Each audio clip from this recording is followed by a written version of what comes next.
So what should the country do against China's acts of aggression at this point? Joining us now on the line is political scientist Robin Garcia.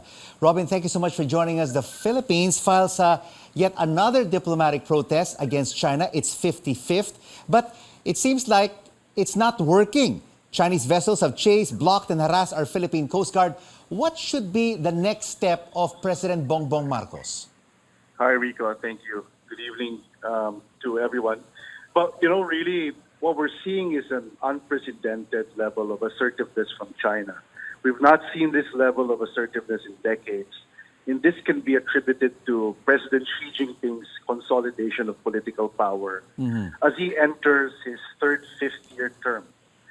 I think that China will continue this because it believes that there's now more political space to assert itself with the relative decline of the U.S. and Western powers. I'm glad that our policy decision makers and political leaders are converging towards a strong condemnation of China's actions. Yeah. And this is the first step in recognizing that China is a threat to our national sovereignty. Yeah, so Robin, crucial. Robin, what should be the drastic step now of the president? He has to take Well, action. We have a right to be in correct. the West Philippine Sea.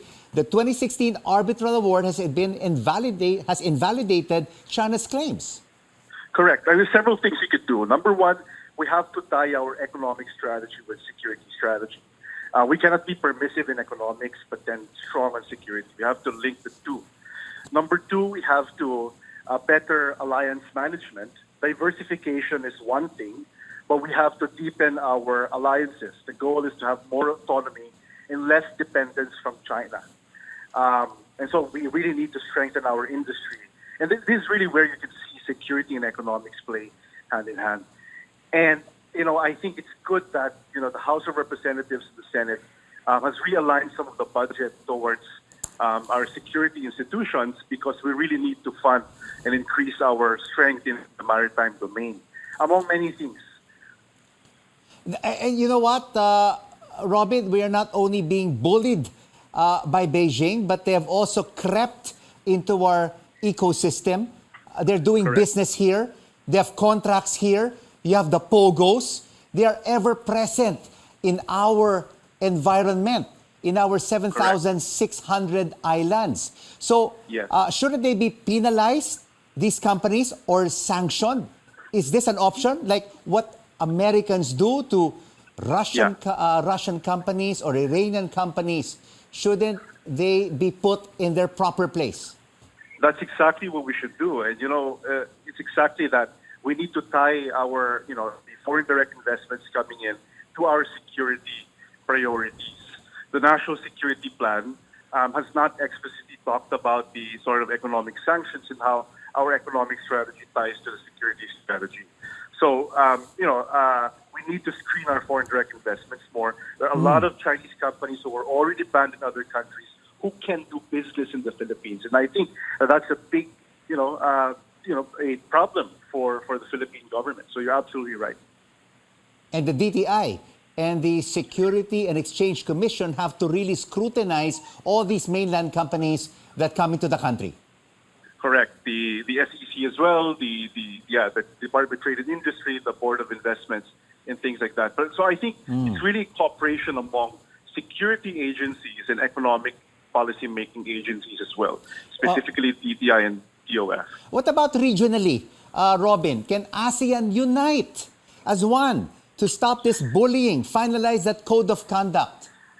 It has always been our problem. There's a difference between the priorities of continental Southeast Asian countries. So these are Southeast Asian countries like Thailand, Vietnam, and other countries with borders with China, and maritime Southeast Asian countries. It's very difficult to unite them. But intra-ASEAN disputes is something that we're not dealing with or not looking at more closely.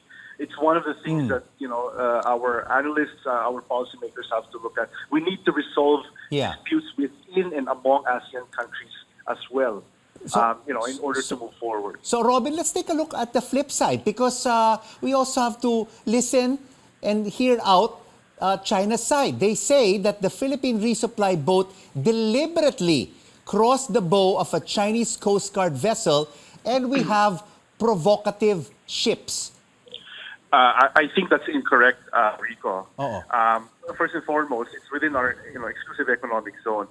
The relevance of the Ayungin Shoal is that it's one of the few areas that we control. And if we only control less than 10 of the islands, and China controls around 20, almost 30 areas. If we give up the Ayungin Shoal, and it's a big problem for us, and we don't want the mischief-free issue to happen again. We don't want Scarborough Shoal to happen again, because the moment that we give up these territories is the moment that we weaken our position and our claims in the South China Sea, in the West Philippine Sea. Thank you so much for your insights. Political analyst Robin Garcia joining us on the line.